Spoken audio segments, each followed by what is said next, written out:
എൻ്റെ അമ്മോ, ഇതെന്താ ജീനോ? ഈ ജീന് എന്തൊരു ബുദ്ധിമുട്ടായി സാധനം, ഒരു കുന്തും മനസ്സിലാവുന്നില്ല. അപ്പൊ DNA എന്നതാ? DNA ഉള്ളിലാണോ ജീന്, അതോ ജീനിന്റെ ഉള്ളിലാണോ DNA? ഒരു കുന്തും മനസ്സിലാവുന്നില്ല. ഇതൊക്കെ എന്തിനാ ആദ്യം പഠിക്കുന്നേ? മനുഷ്യന് മനസ്സിലാവുന്ന എന്തെങ്കിലും തന്നൂടെ? ഒരു കണക്ഷനും കിട്ടുന്നില്ലല്ലോ ദൈവം. മതി, എനിക്ക് വയ്യ, ഇനിയിപ്പോ നാളെ നോക്കാം. ഈ ചിന്തകളിലൂടെ ഒക്കെ ആയിരിക്കും ഇപ്പോൾ നമ്മുടെ SSLC മക്കളെ കടന്നു പോകുന്നത് അല്ലേ. വലിയൊരു കൺഫ്യൂഷനും ടെൻഷനും ഒക്കെ ഉണ്ടാവും. കാരണം ഇതുവരെ പോയ പോലെയുള്ള ഒരു SSLC ടെക്സ്റ്റ് ബുക്ക് അല്ല ഇപ്പോൾ നമുക്ക് കിട്ടിയിട്ടുള്ള ഈ ഒരു ബയോളജി ടെക്സ്റ്റ് ബുക്ക് എന്ന് പറയുന്നത്. പ്രധാനമായിട്ടും മിസ് ബയോളജിയിലേക്ക് വരാനുള്ള കാരണം എന്താണ് ജീന്, എന്താണ് DNA എന്നൊക്കെ നിങ്ങൾക്ക് പലതരത്തിലുള്ള ഡൗട്ട് ഉണ്ടാവും. എന്നാൽ ഞാൻ വളരെ കോൺഫിഡൻ്റ് ആയിട്ട് നിങ്ങളോട് പറയട്ടെ, ഇപ്പോൾ ഓൾറെഡി അസ്ത്ര ബാച്ചിൽ ജോയിൻ ചെയ്ത കുട്ടികൾ ആരെങ്കിലും നിങ്ങൾക്ക് അറിയാമെങ്കിൽ നിങ്ങൾ അവരോടൊന്ന് ചോദിച്ചു നോക്ക്, എന്താണ് ജീൻ, എന്താണ് DNA, ക്രോമസോം, ജെനറ്റിക്സ് എന്ന് ചോദിച്ചാൽ അവർ നല്ല ക്ലിയർ കട്ടായിട്ട് നിങ്ങൾക്ക് ഉത്തരം പറയും. കാരണം എന്താണെന്ന് വെച്ചാൽ അസ്ത്ര ബാച്ചിൽ നമ്മൾ ക്ലാസ്സുകൾ ആരംഭിച്ചു കഴിഞ്ഞു എന്നുള്ളതാണ്. മക്കളെ, ജീൻ എന്ന് പറഞ്ഞാൽ ദാ ഈ ഒരു വീഡിയോയിൽ കാണുന്നത് പോലെ നമ്മുടെ ബോഡിയിൽ സെല്ലിന്റെ ഉള്ളിലേക്ക് ആഴ്ന്നിറങ്ങി ചെല്ലുമ്പോൾ നമ്മൾ എന്താണോ അതിന്റെ ക്യാരക്ടറിനെ ഡിഫൈൻ ചെയ്യുന്ന ഏറ്റവും ബേസിക് ആയിട്ടുള്ള ആളാണ് DNA. ആ DNAയിൽ ഒരു ചെറിയ സെഗ്മെന്റ് മാത്രമാണ് ജീന്. ഈ ജീൻ വഴി ഉണ്ടാവുന്ന പ്രോട്ടീനാണ് നമ്മൾ എങ്ങനെയാണ്, നമ്മുടെ കണ്ണെങ്ങനെയാണ്, നമ്മുടെ നിറം എങ്ങനെയാണ്, നമ്മുടെ നഖത്തിന്റെ ഷേപ്പ് വരെ ഡിസൈഡ് ചെയ്യുന്നത്, അല്ലെങ്കിൽ അതിന്റെ ടെക്സ്ചർ വരെ ഡിസൈഡ് ചെയ്യുന്നത് ഈ കുഞ്ഞൻ DNA ആണ്. അതിൻ്റെ ഉള്ളിൽ ജീൻ ഫാക്ടേഴ്സുകളുമാണ്.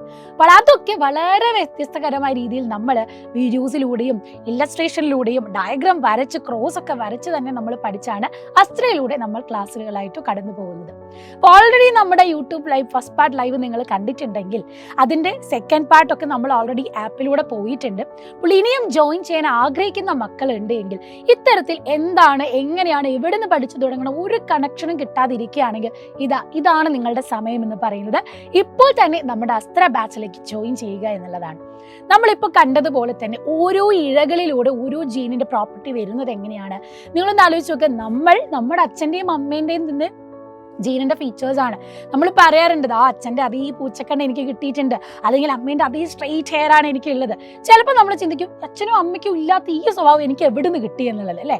അപ്പം ഹെറിഡിറ്റി എന്ന് പറയുന്നത് പാരമ്പര്യമായി കിട്ടിയതിൻ്റെ കാരണങ്ങൾ എന്തൊക്കെയാണ് എന്നും, എന്തുകൊണ്ടാണ് അച്ഛൻ്റെയും അമ്മയിൽ നിന്നും ഉണ്ടായ നമ്മൾ വ്യത്യസ്തരാകുന്നത്, അതല്ലെങ്കിൽ അച്ഛൻ്റെയും അമ്മയിൽ നിന്നും ഉണ്ടായതാണല്ലോ ഞാൻ, എൻ്റെ ചേട്ടൻ, എൻ്റെ അനിയത്തി, എന്നിട്ടും നമ്മളെല്ലാം ഡിഫറെൻ്റ് ആണല്ലോ, അതിനും ഒരു റീസൺ ഉണ്ട്. ദാറ്റ് ഈസ് വേരിയേഷൻ എന്ന് നമ്മൾ പറയുന്നത്, വ്യതിയാനം.